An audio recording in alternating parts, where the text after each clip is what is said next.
Bon, les champs électromagnétiques, je ne dirais pas qu'ils constituent une menace, puisque c'est un terme qu'on réserve généralement aux risques d'origine malveillante, comme le terrorisme ou le sabotage. En revanche, il est vrai que les champs électromagnétiques constituent aujourd'hui ce qu'on appelle une source de danger, comme c'est le cas de n'importe quel produit d'ailleurs qu'on met sur le marché, que ce soit les cigarettes, les cosmétiques ou la voiture qui fait des milliers de morts chaque année, à cette différence près qu'on n'a pas pour les rayonnements de statistiques du même genre. Personne ne peut vous dire que les lignes à haute tension ou que les téléphones mobiles ont fait tant de morts l'année dernière, tant il est vrai qu'on a affaire avec ces rayonnements à un risque potentiel, ou plus exactement, une grande famille de risques potentiels, puisque chaque type de rayonnement interagit d'une manière spécifique avec les organismes vivants.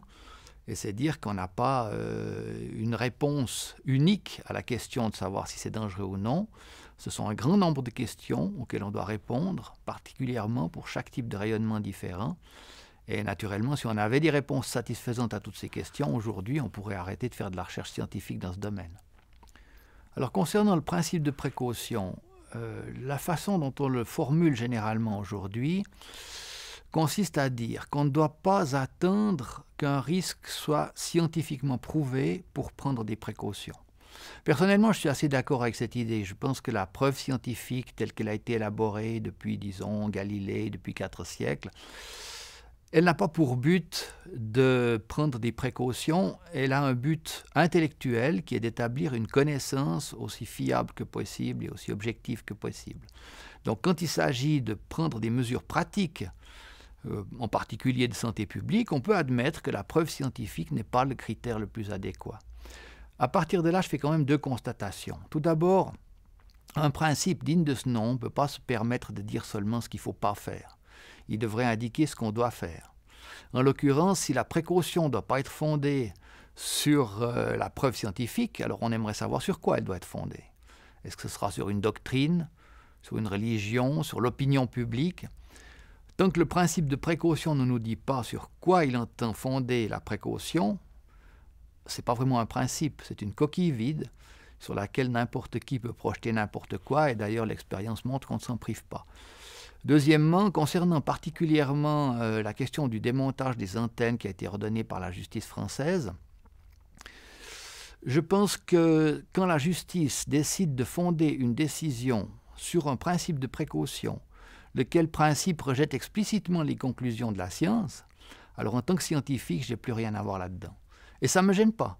J'admets tout à fait que la connaissance scientifique, encore une fois, ne soit pas une base adéquate pour prendre ce genre de décision. Mais il faut être clair. Si les juges n'ont pas besoin de moi, je ne vais pas leur courir après pour leur donner mon avis.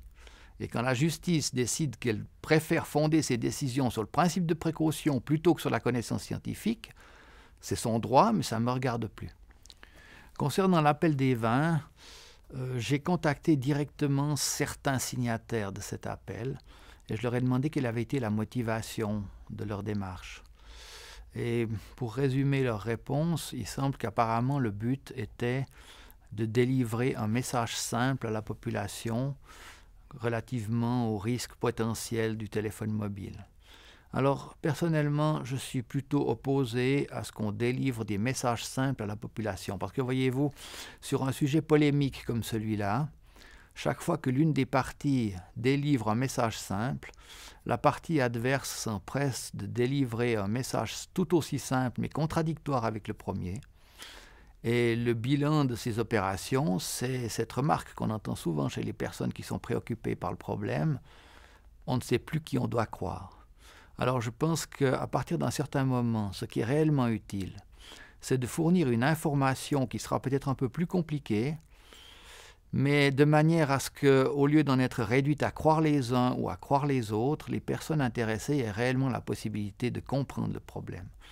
Et c'est précisément ce que j'ai essayé de faire avec ces livres.